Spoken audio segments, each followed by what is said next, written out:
tentunya di kelas IPS. Kali ini Miss Widya akan melanjutkan materi kita sebelumnya. Dan hari ini kita akan membahas tentang permasalahan kehidupan sosial budaya. Nah, untuk itu yang pertama kita akan membahas segelintir sejarah lokal. Masyarakat di berbagai wilayah Indonesia memiliki tokoh panutan yang setiap tindakannya dijadikan teladan. Tokoh tersebut dijadikan berbagai simbol, juga pengaruh dapat mempengaruhi keragaman budaya yang berangkat dari isu atau permasalahan yang memicu perlawanan yang dilakukan. Terdapat beberapa tokoh yang hidup dalam sejarah di tingkat lokal. Tokoh-tokoh tersebut memperjuangkan tanah air dari serangan bangsa asing yang ingin menguasai Indonesia. Nah, berikut tokoh-tokoh lokal yang akan kita bahas, ya. Yang pertama ada Sultan Nuku, Ratu Kalinyamat, Laksana Malahayati, dan Syarif Abdurrahman. Nah, kita bahas terlebih dahulu Sultan Nuku.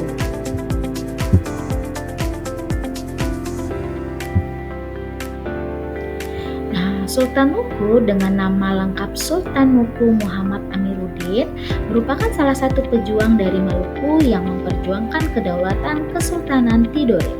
Sultan Nuku dikenal sebagai sultan yang mampu mengusir penjajah di wilayah Maluku. Bahkan Sultan Nuku memiliki julukan Lord of Fortini oleh Inggris. Dalam perjuangannya, ia berhasil mempersatukan wilayah Seram dan Irian Jaya untuk melawan VOC. Pada tahun 1650, VOC berhasil menguasai Maluku dan memaksa para sultan di wilayah tersebut menandatangani perjanjian.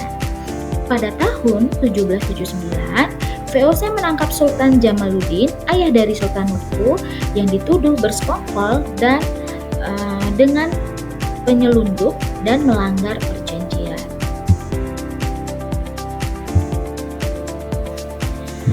Dalam perlawanan terhadap VOC, Sultan Nuku juga menggunakan politik dividend of interest dengan mempengaruhi Inggris untuk membantu melawan VOC dan terbukti VOC diusir dengan bantuan Inggris.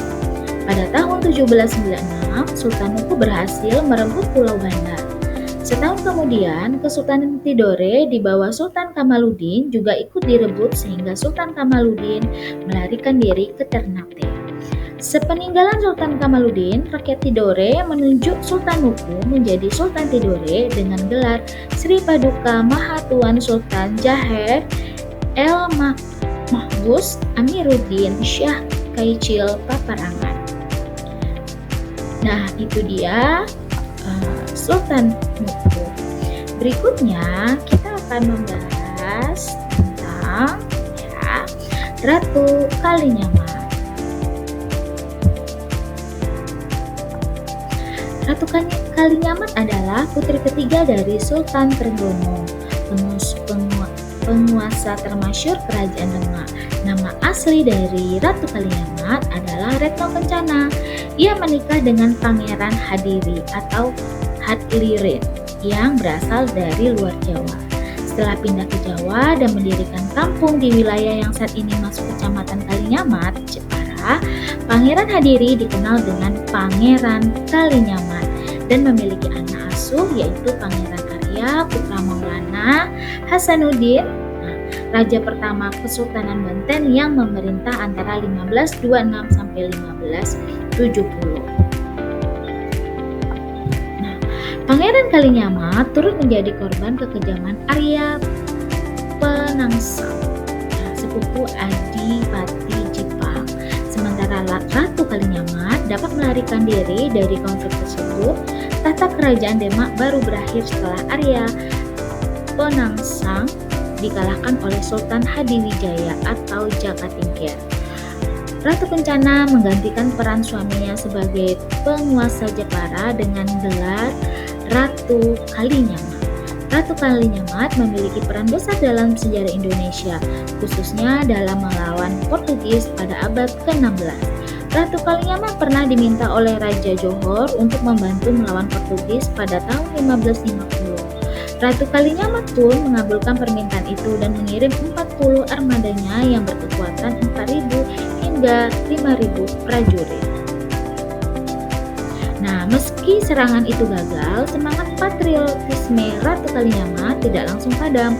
Selain Raja Johor, berita Portugis melaporkan bahwa pemimpin sekutu di Ambon juga pernah meminta bantuan kepada Ratu Kalinyamat.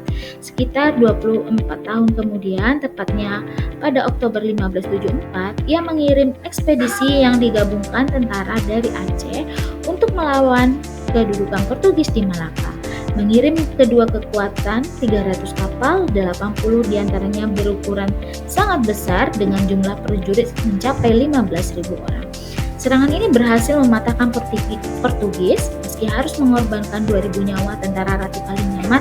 Berkat keberaniannya, Ratu Kalinyamat dijuluki sebagai Rainha di Jepara, Senhora Poderosa Ere.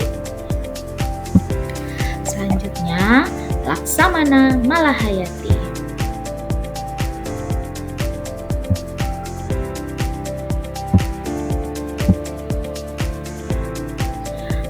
Laksamana Malahayati adalah seorang pahlawan dari Aceh yang terkenal dengan memimpin pasukan laut dalam perang melawan Belanda pada abad ke-16.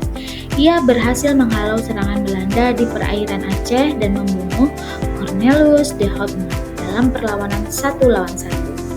Pemikiran kaum Malahayati berbeda dengan perempuan di zamannya. Ia berani menjadi panglima dan diplomat dalam mempertahankan Aceh dari gangguan penjajah pada masa pemerintahan Sultan Iskandar Muda.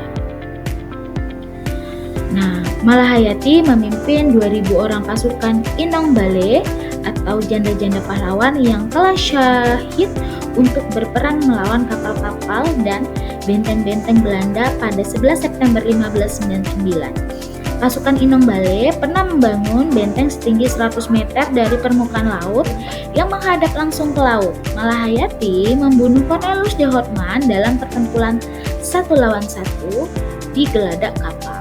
Dia mendapat gelar atas keberaniannya dengan gelar H sehingga dipanggil Laksamana Malahaya. Perjuangannya melawan pasukan Portugis di perairan selatan Malaka, jasad Malahayati dimakamkan di lereng bukit Lamputa, Banda Aceh. Nah, berikutnya itu adalah Syarif Abdurrahman. Ya. Nah, Syarif Abdurrahman adalah putra dari Syarif Hussein dan wanita Dayak yang lahir pada tahun 1742. Beliau merupakan cucu Syekh Abdurrahman. Pada tahun 1771, Syarif Abdurrahman bersama beberapa pengikutnya belayar di Sungai Kapuas hingga bertemu dengan Sungai Landak.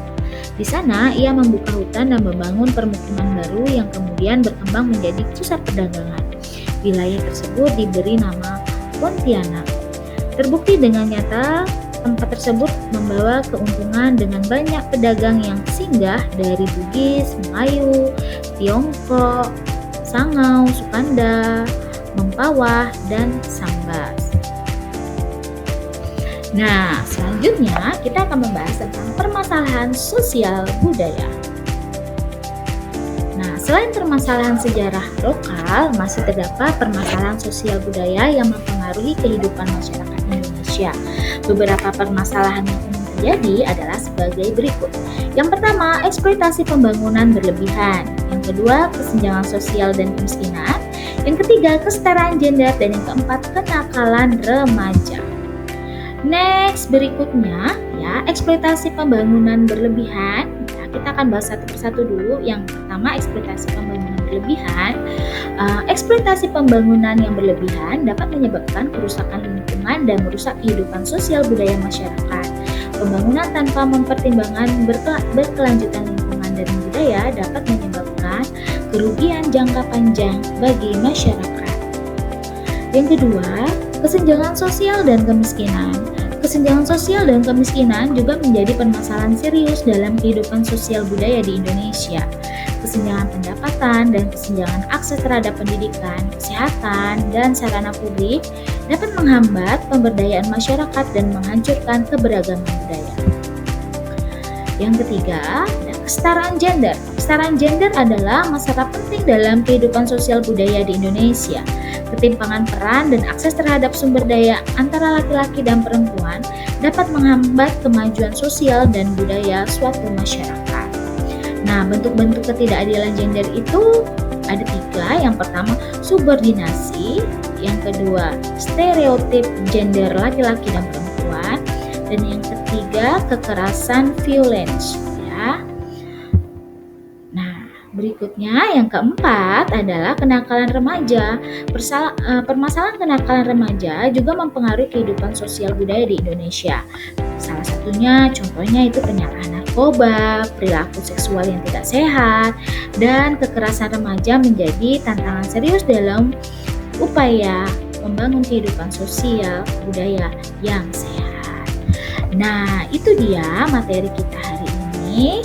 Ya, semoga materi hari ini dapat membantu kalian dalam pembelajaran. Terima kasih, sampai jumpa di pertemuan berikutnya. Bye-bye.